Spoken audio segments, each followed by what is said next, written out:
તો hello friends, જો બહુપદીઓની અંદર એક આવો દાખલો આપેલો હોય, કીધું હોય કે નીચેની દ્વિઘાત બહુપદીઓના શૂન્યો શોધો.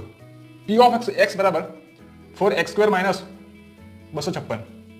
આવું આપણને આપેલું છે, તો આપણે શું કરવાનું કે p of x બરાબર 0 લેવાનું છે. તો 4x² માઇનસ 256 0. હવે 4x² છે એટલે આપણે શું કરવાનું, તો કે ભાઈ આપણે ખબર છે આ સૂત્ર a નો વર્ગ ઓછા b નો વર્ગ, આ સૂત્ર આપણને ખબર છે. તો આ એ મુજબ આનો પણ કહી શકાય 2x નો વર્ગ માઇનસ આ થશે 16 નો વર્ગ બરાબર 0.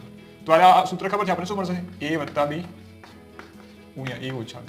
તો આ એ જ મળશે વત્તા 16